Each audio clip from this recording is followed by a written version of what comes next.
Alors je crois que si je dois donner une image de cette première journée, de cette première partie de journée, on peut donner l'image d'un marché au sens économique du terme.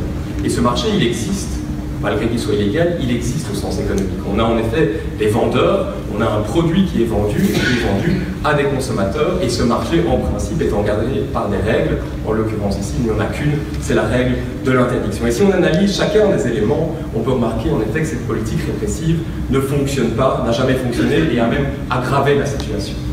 Partons tout d'abord de l'acteur vendeur. Vu qu'on est dans un marché illégal, le vendeur, c'est le réseau criminel, et on l'a appris il y a peu de temps, ce sont aussi certaines filières terroristes qui se financent donc, dans ce lucratif commerce du cannabis.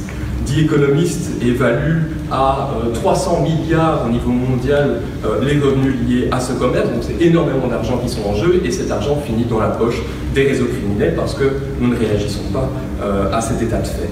Et puis, il y a aussi, et je crois que Tom Decor pourra en parler, c'est dans le cadre d'un de ses articles avec M. Tidgat et M. De Croo, expliquer aussi le lien entre la politique répressive et la rentabilité du marché du cannabis.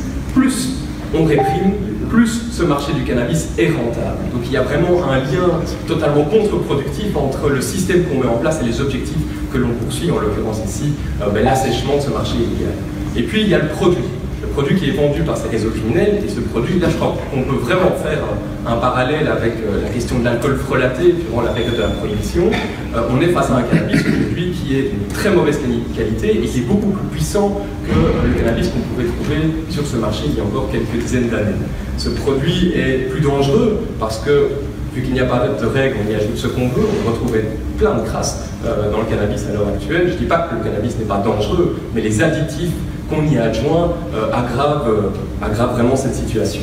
Et puis il y a aussi la question des cannabis de synthèse, et qui pose des problèmes bien plus graves encore en termes de santé publique. Ce sont de réels poisons qui sont vendus sur Internet aujourd'hui de par notre logique répressive. Et puis il y a le consommateur, et au Parti Socialiste, on attache énormément d'importance à la protection du consommateur. Et le consommateur de cannabis doit être considéré comme un consommateur à part entière. Et ce consommateur aujourd'hui, il n'est pas suffisamment protégé. Tout d'abord parce qu'il n'a pas d'informations sur ce qu'il consomme.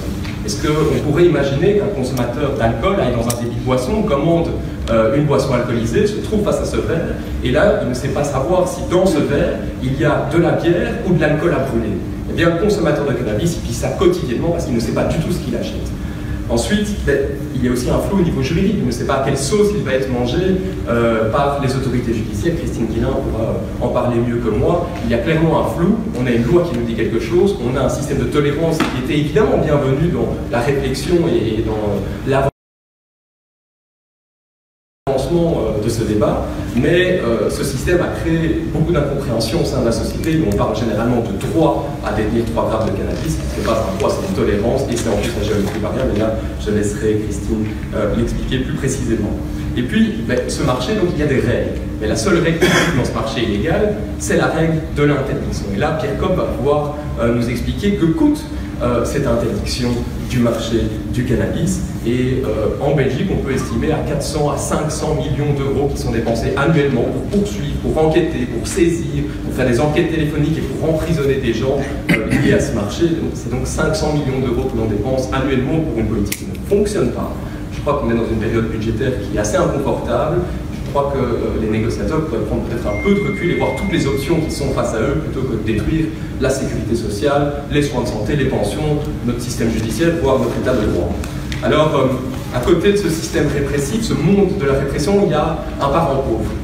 Et ce parent pauvre, je voudrais vraiment lui rendre hommage aujourd'hui, c'est le monde de la réduction des risques, de l'accompagnement et de la prévention. Et ce parent pauvre reçoit uniquement 3% du budget alloué à la politique drogue, toute institution confondue. C'est bien entendu totalement insuffisant. On parle souvent de shift, mais là je crois qu'il y a vraiment un shift à faire entre le modèle répressif et ce modèle de la réduction des risques et de la prévention. Et je voudrais vraiment leur rendre hommage parce qu'ils font énormément avec très peu de moyens.